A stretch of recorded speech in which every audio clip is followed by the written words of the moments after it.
वरकोलक नामक नगर में सूर्यप्रभ नाम का राजा राज करता था। उसे कोई संतान न थी। उसी दौर में एक दूसरी नगरी में धनपाल नाम का एक साहूकार रहता था। उसकी स्त्री का नाम हिरण्यवती था और उसे धनवती नाम की एक पुत्री थी।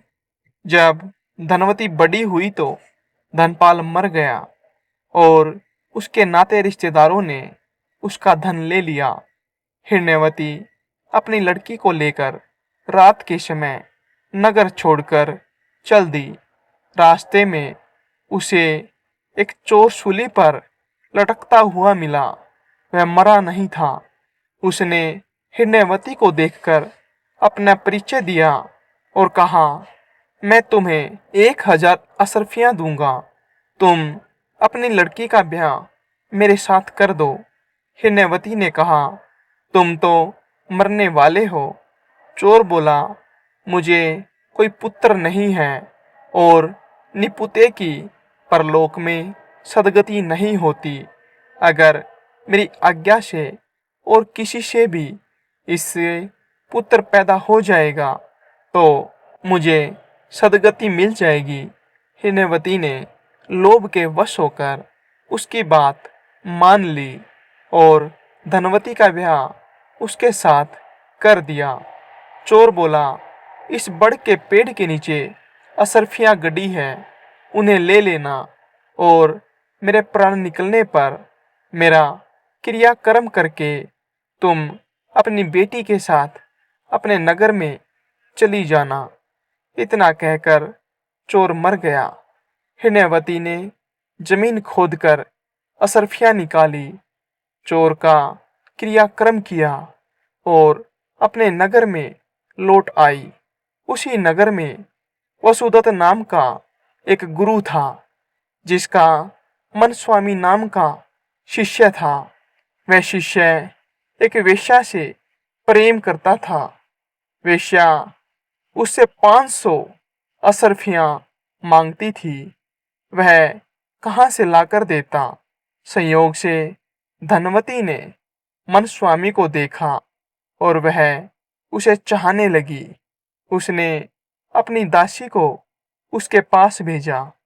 मन स्वामी ने कहा कि मुझे 500 अशर्फियां मिल जाए तो मैं एक रात धनवती के साथ रह सकता हूँ। हिरण्यवती राजी हो गई।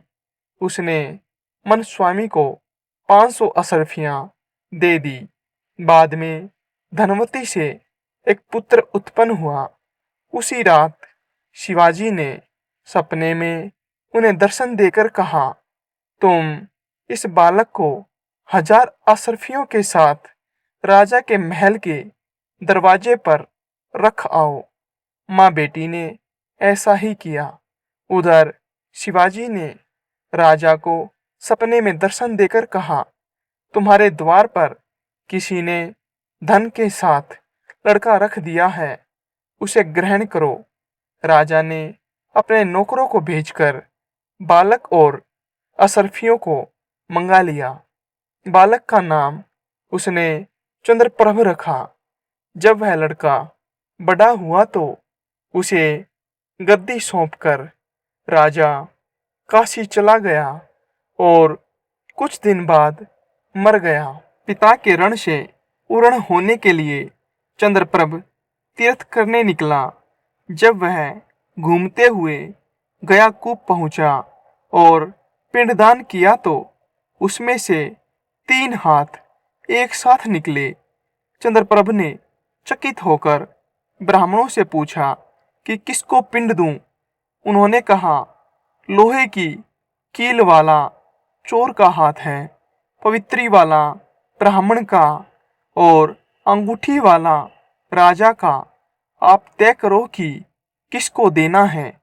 इतना कहकर बेताल बोला, राजन, तुम बताओ कि उसने किसको पिंड देना चाहिए।